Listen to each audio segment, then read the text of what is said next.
எல்லோருக்கும் நமஸ்காரம்.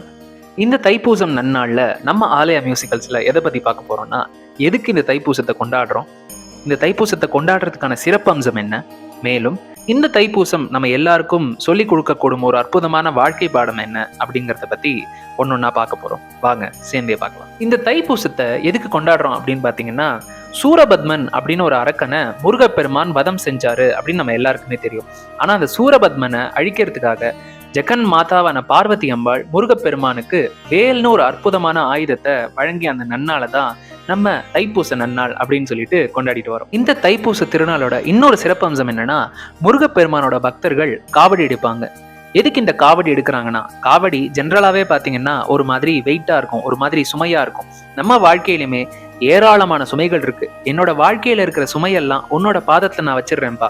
அதற்கு மாறாக உங்ககிட்ட இருக்கிற அந்த மயில் ரெக்க மாதிரி என்னோட வாழ்க்கை லேசானதா மாறிடணும் அப்படிங்கறத குறிப்பிடுறதுக்காக தான் முருகப்பெருமானோட பக்தர்கள் எல்லாருமே காவடி எடுக்கிறாங்க அப்படிங்கிறது சான்றோர்களோட வாக்கு. இந்த தைப்பூச திருநாள் அன்னைக்கு நம்ம முருகப்பெருமானுக்கு பார்வதி அம்பாள் வேலை கொடுத்ததாக நம்ம பார்த்தோம்.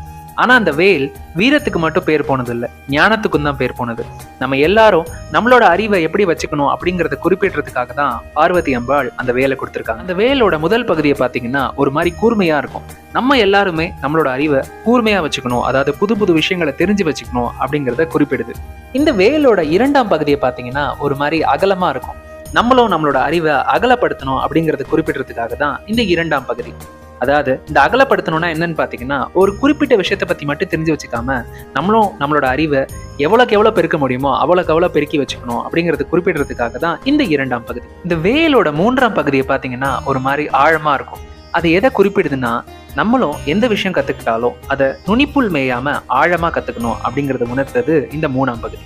இதை மனசுல வச்சுட்டு தான் நான் முன்னாடியே சொன்னேன், வேல் வீரத்துக்கு மட்டும் பேர் போனது இல்ல, ஞானத்துக்கும் பேர் போனது.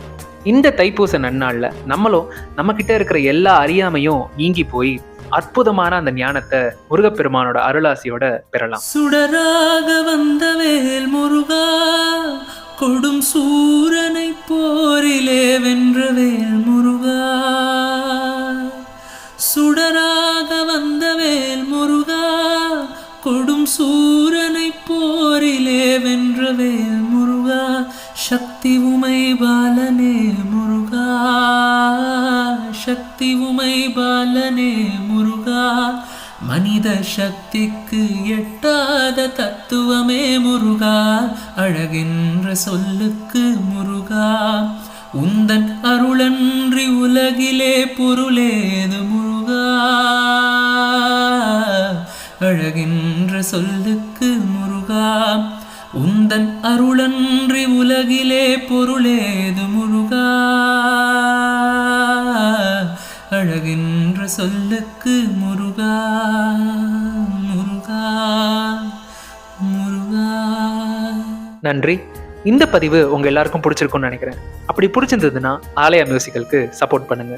மீண்டும் ஒரு நல்ல பதிவுல உங்க எல்லாரையும் நான் சந்திக்கிறேன். அதுவரை உங்களிடமிருந்து விடைபெறுவது உங்கள் சத்யநாராயணன்.